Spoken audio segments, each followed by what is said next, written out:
Ooh boy, folks, if you're still skeptical about Andor, either because you're not all that into Star Wars in general, or you prefer Jedi with lightsabers, the use of the Force, epic space battles, etc., you still need to give Andor a chance. This is not just Star Wars for adults, this is not just peak Star Wars at its best, this is brilliantly executed television, full stop. Just fair warning, this video again will be full of spoilers, so if you haven't seen up through episode 9 of Andor season 2, please go back and watch them and then come back to this. True, I didn't get around to making an exclusive video of just episodes 4 through 6. Life, you know, you get it. So I'll start off by saying this. Episodes 1 through 3 of season 2 were an excellent primer. It had been a minute since season 1 aired, we got to see the main characters again, we got introduced to some new characters, there were some funny moments, some tense moments, incredible cinematography, dialogue, set design, costumes, Mon Mothma kicking back a few adult beverages and dancing it out to deal with the fact that her world is crumbling all around her. All in all, a brilliant welcome back to Andor story arc. The first 3 episodes had it all, and I do appreciate how Tony Gilroy, the creator of Andor and writer of the first 3 episodes, shed some light on the fact that not all rebels are badasses. Like the group of rogues that Cassian deals with when he lands at what was supposed to be a simple rendezvous point, the banter between those characters, the pettiness, the bickering, the unnecessary fighting. Cassian just wants to be done with these idiots. He doesn't have time for this. A war is brewing and these rebels are beneath him. So yeah, it was great seeing that side of the rebellion too. It genuinely made me laugh when they ended up settling a dispute by playing a Star Wars equivalent of rock, paper, scissors.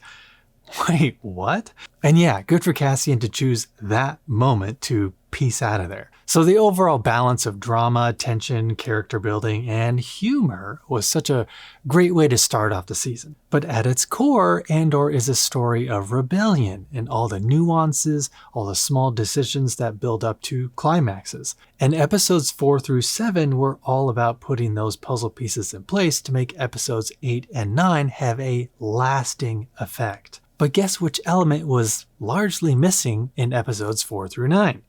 Humor. Running a rebellion against a tyrannical empire is serious. So episodes 1 through 3 helped lighten the mood before telling the audience, all right, buckle up folks, it's about to get dark. Episodes 4 through 6 were a fantastic look into the Gorman people in particular. Those working underground, behind the scenes, working in tandem to come up with a plan to stop the Empire because they know what's going on. You don't just start constructing a gigantic complex near Palmo's main plaza and not expect to raise some eyebrows. Come on.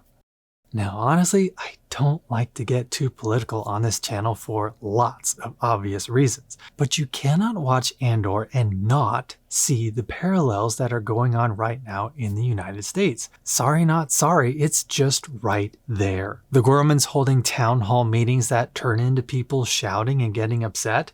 We see that on the news right now. The Empire fabricating stories to allow them to overstep their boundaries and declare martial law, wiretapping anyone they deem as a threat, even how journalism can be used for good and bad, spreading positive message of hope, or putting an evil spin on stories to rile up those loyal to fascism. I mean, have you ever seen a reporter speaking into a hovering camera droid in Star Wars before episodes 7 and 8?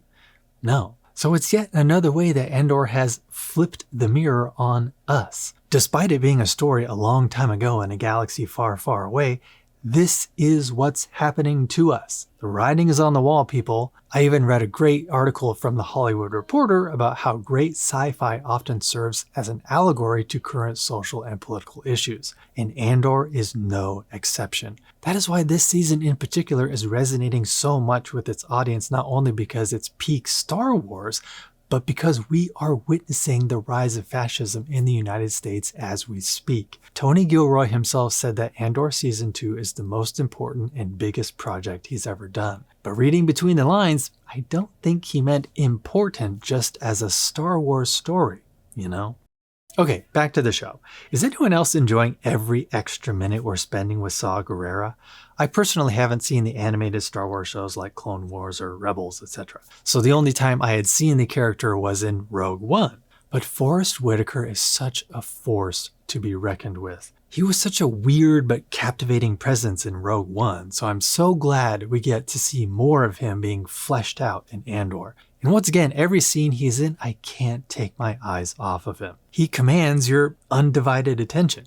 But man, that monologue he gives to Willman, dude, which, by the way, was so well executed because almost the entire time he's talking, you can hear gears whirring, clacking, and spinning as Willman is preparing that rhodonium to be inserted into the starship. All the pieces of a rebellion coming together that at any second could explode in your face if not done correctly, right? There are so many layers to this show, my goodness. And the other excellent part about that monologue that you have to be a little insane to be a rebel. No truer words have been spoken, my friends.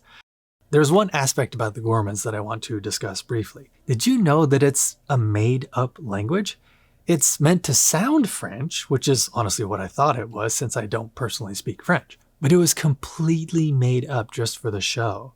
I'm sorry, what? Can we just give a round of applause to those who just make up languages for sci-fi and fantasy? And not only is it difficult to make up a new language that sounds like French but really isn't French, but give it up to the actors involved too, having to perform and speak that language as if they've been doing it all their lives. Could have fooled me. I just wanted to acknowledge that aspect real quick like. So yes, episodes 4 through 6 were an incredible executed series of set pieces used to put all the pawns in the right place before making an attack. And by that, I mean the heist that the Gormans attempt that ultimately ends up with Cinta being a casualty because of one stupid decision by a Gorman rebel.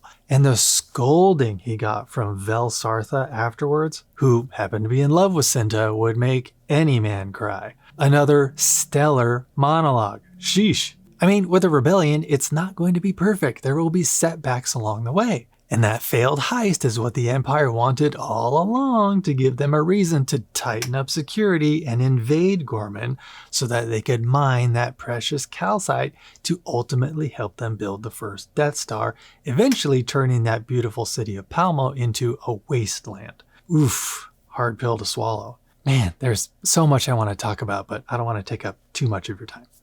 The one thing I want to speak on from episode 7 is when Bix takes Cassian to a force healer, since his wound on his right shoulder isn't really getting better on its own. I've seen mixed reviews on this particular scene because Andor in general doesn't usually cross that line, showcasing lightsabers and the use of the Force, etc. But I do find that force healer akin to Chirrut Imwe, Donnie Yen's character from Rogue One.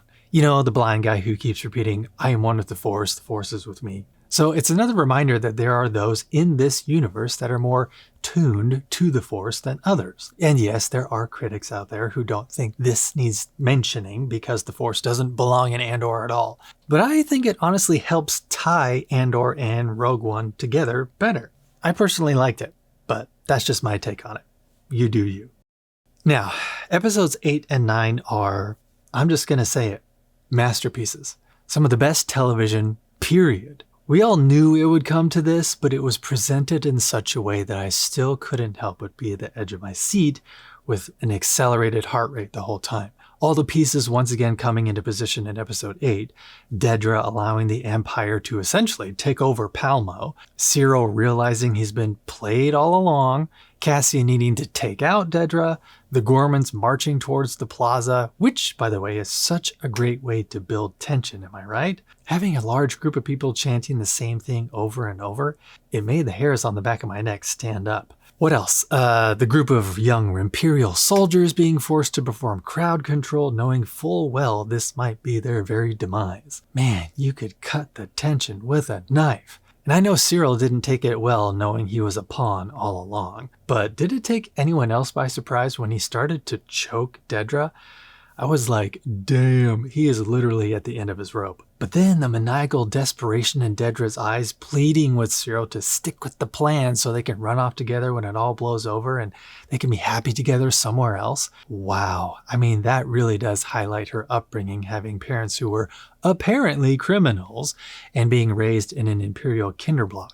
Tony Gilroy centered a lot of the humor around Dedra and Cyril's relationship in episodes 1 through 3, but deep down we all knew Dedra was cold and callous, and it all came to a head in episode 8, my goodness. But can we talk about Cyril's death? One of the coldest lines ever in Star Wars, hands down. He had a blaster pointed at Cassian, rage in his eyes, and Cassian asks, Who are you? Damn. And to pour salt in the wound, Who Are You is the title of the episode. This whole time since Cyril's failure on Ferrix, Cassian has been tormenting Cyril's mind, which is why he immediately tackled Cassian when he locked eyes on him during the Gorman massacre. And after all that mental anguish and torment, Cassian has no clue who Cyril is. Cyril slowly lowers the blaster and you can see it in his eyes that he came to the realization, wait, but on Ferrix, you really don't know who I am? And then bam, a laser blast to the head. We all knew Cyril had it coming at some point, but that was just ruthless.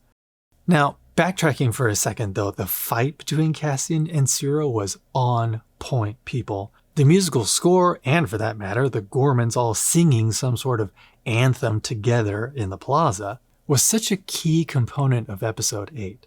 But did you notice there was no score whatsoever during that fight scene between Cyril and Cassian? Just excellent, pure sound design. They were truly fighting for their lives, and the sound design amplified that desperation. But the massacre scene also was a standout when it came to sound design and sound mixing. I was so glad that I got to witness that episode on this home theater behind me. Incredibly immersive. Lasers going all over the place, shouting, singing, marching, screaming, explosions, you name it. Everything about that episode was peak. It was hard to watch because of the devastation, but the audio nerd in me couldn't help but be very impressed with the sonic presentation to really put me in the middle of the action. Even the stormtroopers. Has there ever been a scene in Star Wars before this where the very presence of stormtroopers had this ominous, bleak, and menacing feeling to it? Kudos to the writers, the shot blocking, the cinematography, because stormtroopers up to this point have normally been seen as the laughingstock of this universe, having terrible aim, etc. But in episode 8, when they showed up, it was like, uh-oh, things just got real fast. Again, this is such a good show, people, I'm telling you. But it doesn't stop there. Episode 9 was also riveting. We know Mon Mothma survives anything that happens in Andor because she's in Rogue One. And yet, I've never had the events surrounding a Senate hearing be so nerve-wracking before. My anxiety was through the roof, but it was all worth it to see that speech given by Mon Mothma. She finally reveals that she has ties to the rebellion by saying those words, and she needs the help of Cassian to make an escape so she's not arrested. A masterclass in tension building. Quentin Tarantino would be proud, honestly. But man, I will freely admit that what got me personally was Bix's video message to Cassian, saying that she needed to leave him so that he could fulfill his destiny and continue to fight in the rebellion. Her performance, Cassian watching the message, Cassian running to try and find her before she leaves to no avail, the music while it's all happening. Yeah, I cried. It broke me. I know not everyone probably cried at that point, but for whatever reason, having this whole season of Andor so far culminating to this point just made me turn on the waterworks, man. But again, with such incredible writing, we don't end on that sad note. They certainly could have, showing Cassian looking around for Bix and rolling the credits. But no, rebellions are built on hope. So they end episode 9 with just a glimmer of happiness when we see K2SO come to life for the first time. Even though minutes prior I had been crying, at that point I was grinning from ear to ear, let me tell you. But man, 3 more episodes left. And just a reminder to follow me on Threads at Elon Osborne, because I have been truly enjoying the interactions I've been having with those who have also been riveted by each episode of Andor. I know it's largely the algorithm doing its job, but whenever new Andor episodes drop, my feed is almost nothing but Andor, and I am here for it. It is getting so much buzz for good reason. And I know I'm not the only one who is thinking, wait, this is Star Wars? Andor is reportedly the most expensive Star Wars project ever, including the films. But I think it has been worth every penny. I know Tony Gilroy has stated he will not do any more Star Wars after Andor, which is okay. I honestly wish he would, not gonna lie, but I totally get it. I think Andor Season 1, Season 2, and Rogue One are a fantastic trilogy in their own right within the Star Wars universe. I am so appreciative that Tony Gilroy took the time to take his genius and apply it to Star Wars of all things. We are spoiled because of it. But I think it's perfect that he's walking away instead of being forced to write more for Disney and eventually getting tired of it and petering out. He came, he did his job, and we all get to rejoice in the masterpiece that he has created. So stay tuned for my final thoughts next week when the season wraps up with episodes 10 through 12. Until then, what do you think about Andor? I'd honestly love to hear your thoughts. As always, this world is crazy as it is, so it only makes sense to be kind to everyone you come in contact with. Everyone is going through something, truly. Also, don't just watch TV and movies, experience them. And of course, appreciate sound design.